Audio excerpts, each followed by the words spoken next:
സലാലയുടെ പടിഞ്ഞാറേ അറ്റത്ത് ധോഫാർ മലനിരകൾ അറബിക്കടലിനോട് ചേരുന്നിടത്താണ് ഒമാന്റെ ഏറ്റവും മനോഹരവും വന്യവുമായ തീരപ്രദേശങ്ങളിൽ ഒന്ന് സ്ഥിതി ചെയ്യുന്നത്.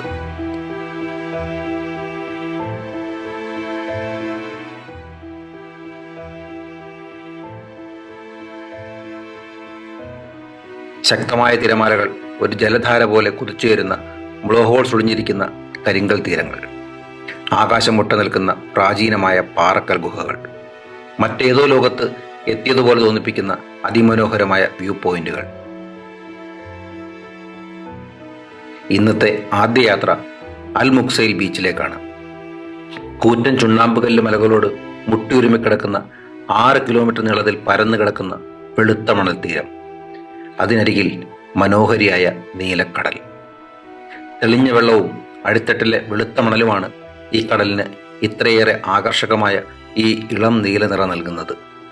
ഇത് സൂര്യപ്രകാശത്തെ കൂടുതൽ ഭംഗിയോടെ പ്രതിഫലിപ്പിക്കാൻ സഹായിക്കുന്നുണ്ട്.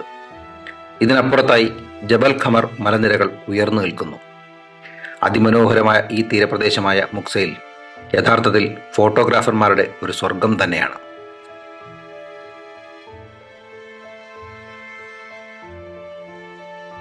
യഥാർത്ഥ വിസ്മയം കാത്തിരിക്കുന്നത് ഈ തീരത്തിന്റെ അങ്ങേയറ്റത്താണ്.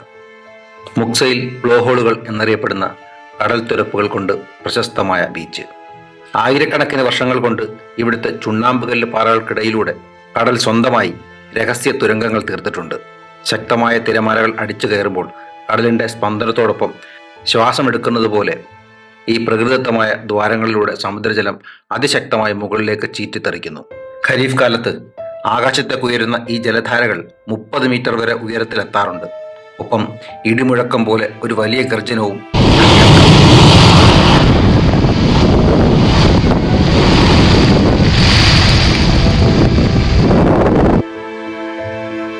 ഇവിടുത്തെ കഥ ഈ തിരമാലകളിൽ മാത്രമല്ല, ഈ പാറക്കെട്ടുകളിലും ഒളിഞ്ഞിരിപ്പുണ്ട്.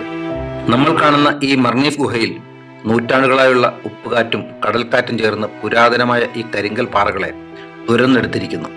അശാന്തമായ ഇന്ത്യൻ മഹാസമുദ്രത്തിലേക്ക് നോക്കി നിൽക്കുന്ന ഒരു പ്രകൃതിദത്തമായ ആംഫി തിയേറ്റർ പോലെയാണ് ഇന്ന് ഈ പാറകൾക്കിടയിൽ ഈ മനോഹര ഗുഹകൾ രൂപപ്പെട്ടിരിക്കുന്നത്. തിരമാലകൾ അവയുടെ ഈ പാറക്കൽ സുഷിരങ്ങളിലൂടെ അനന്തമായ നൃത്തം തുടരുന്നത് നമുക്കിവിടെ നിന്ന് നോക്കിയിരിക്കാൻ തോന്നും.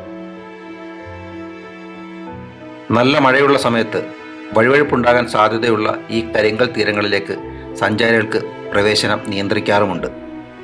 ഇവിടെ നിരവധി ദുരന്തങ്ങൾ സംഭവിച്ചിട്ടുമുണ്ട്. സാഹസികത ഇഷ്ടപ്പെടുന്നവർക്കായി ഈ പ്രദേശത്ത് സിപ്ലൈൻ സൗകര്യങ്ങളും ഒരുക്കിയിട്ടുണ്ട്. മുതിർന്നവർക്കും കുട്ടികൾക്കും ഒരുപോലെ ഈ പ്രകൃതി ഭംഗി ആസ്വദിക്കാൻ തികച്ചും വ്യത്യസ്തമായ ഒരു അനുഭവം കൂടിയാണ് ഈ പ്രദേശം നൽകുന്നത്. ഈ തീരപ്രദേശം പിന്നിട്ട് നെഞ്ചിടിപ്പേറ്റുന്ന ഹെയർപിൻ വളവുകൾ കയറി നമ്മൾ ജബൽ ഖമർ മലനിരകളിലേക്ക് എത്തുമ്പോൾ കാഴ്ചകളുടെ ഭാവം മൊത്തത്തിൽ മാറാൻ തുടങ്ങുകയാണ്. മാറിക്കൊണ്ടിരിക്കുന്ന സൂര്യപ്രകാശവും ഒഴുകി നടക്കുന്ന മേഘങ്ങളും വന്യമായ പർവ്വതനിരകളും കടന്നുപോകുന്ന ഈ യാത്ര തന്നെ മനസ്സിന് ഒരു പ്രത്യേക അനുഭൂതി നൽകുന്നുണ്ട്. നമ്മൾ മുകളിലേക്ക് കയറും തോറും കാഴ്ചകളുടെ വ്യാപ്തി കൂടിക്കൂടി വരുന്നു. താഴെ വിസ്തൃതമായ പാറക്കെട്ടുകളും ആഴമേറിയ താഴ്വരകളും നമ്മുടെ കണ്ണിന് മുന്നിൽ പല രൂപത്തിൽ ഭാവത്തിൽ തെളിഞ്ഞു വരികയാണ്.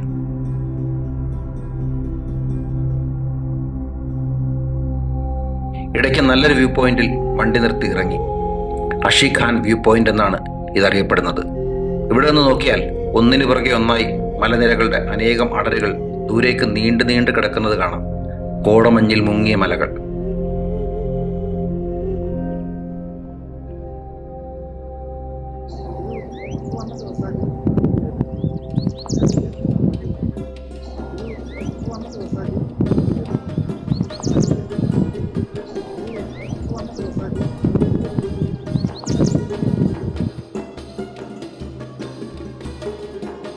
നമ്മുടെ യാത്ര വീണ്ടും തുടരുകയാണ്. ഈ തീരപ്രദേശത്തെ ഏറ്റവും വിജനവും ശാന്തവുമായ ഒരിടം തേടിയാണ് യാത്ര. കുത്തനെയുള്ള വളഞ്ഞു പുളഞ്ഞ പാതകളിലൂടെ മാത്രം എത്തിച്ചേരാൻ കഴിയുന്ന ഫയാസ ബീച്ച്. സലാലയുടെ പടിഞ്ഞാറൻ തീരത്തിന്റെ അതിരിൽ ഒളിഞ്ഞിരിക്കുന്ന ഒരു വിസ്മയം തന്നെയാണ് ഈ ഫയാസ ബീച്ച്.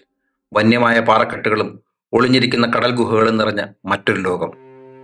മലഞ്ചെരുവുകൾക്ക് താഴെ ഒളിച്ചിരിക്കുന്ന വെളുത്ത മണൽ തീരവും സ്ഫടികം പോലെയുള്ള തെളിഞ്ഞ വെള്ളവുമുള്ള ഈ വിജനമായ പ്രദേശം നമുക്ക് മാത്രമായി മാറ്റിവെച്ച ഒരു സ്വകാര്യ ബീച്ച് പോലെ തോന്നിപ്പിക്കുന്നുണ്ട്. ഭൂമിശാസ്ത്രപരമായി ഈ തീരപ്രദേശം ഒരു സംഗമ ഭൂമിയാണ്. അറബിക്കടൽ ഏദൻ ഉൾക്കടലുമായി അലിഞ്ഞു ചേരുന്ന ഒരിടം. ഫയാസയിൽ നിന്ന് നോക്കുമ്പോൾ നിങ്ങളുടെ കണ്ണ് പതിയുന്നത് തെക്ക് പടിഞ്ഞാറ് ദിശയിലുള്ള യമനിലേക്കാണ്. ഇത് യമനിലേക്കുള്ള ഒരു പുരാതന പായ്ക്കപ്പൽ കടൽപാതയാണ്. തുറന്ന കടലിലെ ശക്തമായ അടിയൊഴുക്കുകളും ശാന്തമായ തീരക്കടലും പരസ്പരം ചേരുന്ന ഒരു മിക്സിംഗ് സോണായാണ് ഈ പ്രദേശം പലപ്പോഴും വിശേഷിപ്പിക്കപ്പെടുന്നത്. ആളൊഴിഞ്ഞ ഈ തീരത്ത് നിന്ന് സലാല വെസ്റ്റ് കോസ്റ്റിന്റെ ഈ വന്യമായ ഭംഗി ആസ്വദിച്ചു നിൽക്കുമ്പോൾ ഇവിടെ നിന്ന് പോകാനേ തോന്നില്ല.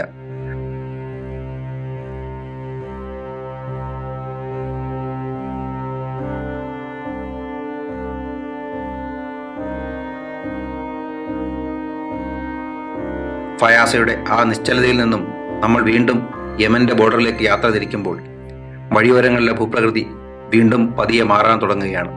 മലനിരകൾക്കിടയിലൂടെ വളഞ്ഞു പൊളഞ്ഞു പോകുന്ന പാത നമ്മെ ആദ്യം എത്തിക്കുന്നത് ഷാർട്ട് വ്യൂ പോയിന്റിലേക്കാണ്. അവിടെ ഉയരത്തിലെ ഈ കണ്ണാടി പാതയിൽ നിന്നും താഴെയുള്ള കടൽ തീരപ്രദേശങ്ങളിലേക്കുള്ള മനോഹരമായ ദൃശ്യങ്ങൾ സഞ്ചാരികളുടെ ഡയറിയിലെ ഒരു മാസ്റ്റർ പീസ് തന്നെ ആയിരിക്കും. സമുദ്രനിരപ്പിൽ നിന്നും ഏകദേശം 1000 മീറ്റർ ഉയരത്തിലുള്ള ഇവിടെ നിന്ന് താഴേക്ക് നോക്കുമ്പോൾ തീരപ്രദേശം ഒരു പെയിന്റിംഗ് പോലെ നമ്മുടെ മുന്നിൽ തെളിഞ്ഞു വരുന്നുണ്ട്.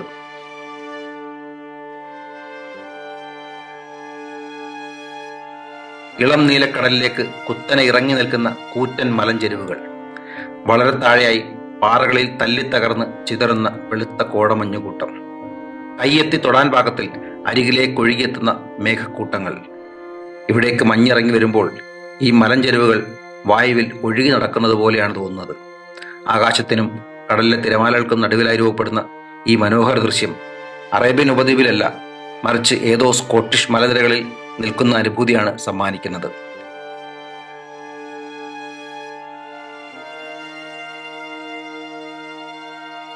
ഈ പാറക്കെട്ടുകൾക്കിടയിൽ ചെറിയ ചെടികളിലെ ചുവന്ന പൂക്കൾ ഈ വിശാലമായ മനോഹര ദൃശ്യത്തിന് മുന്നിൽ ഒരു ശാന്തമായ പോർട്രേറ്റ് പോലെ വേറിട്ട് നിൽക്കുന്നുണ്ട്. പകൽ വെളിച്ചം പതുക്കെ മങ്ങിത്തുടങ്ങുകയാണ്. സലാലയുടെ ഈ പടിഞ്ഞാറൻ തീരം ഒമാന്റെ പ്രകൃതി വിസ്മയങ്ങളുടെ പലവിധ ഭാവങ്ങളാണ് നമുക്ക് മുമ്പിൽ തുറന്നു കാട്ടുന്നത്. നമ്മുടെ ഈ ഭൂമി തന്നെ എത്രത്തോളം ശക്തവും മനോഹരവും വൈവിധ്യമാർന്നതുമായി തുടരുന്നുവെന്ന് ഓർമ്മിപ്പിക്കുന്ന ഒരിടം കൂടിയാണ് ഈ പടിഞ്ഞാറൻ സലാല. സാഹസികതയ്ക്കോ ഫോട്ടോഗ്രാഫിക്കോ അതോ കേവലം മനസ്സിന്റെ ശാന്തതയ്ക്ക് വേണ്ടിയോ എന്തിനായാലും ഇവിടെ എത്തുന്ന ഓരോ സഞ്ചാരിയുടെ മനസ്സിലും പടിഞ്ഞാറൻ സലാലയിലെ ഈ മനോഹര കാഴ്ചകൾ ഒരിക്കലും മായാത്ത ഒരു മുദ്രയായി നിലനിൽക്കും എന്നതിൽ യാതൊരു സംശയവുമില്ല.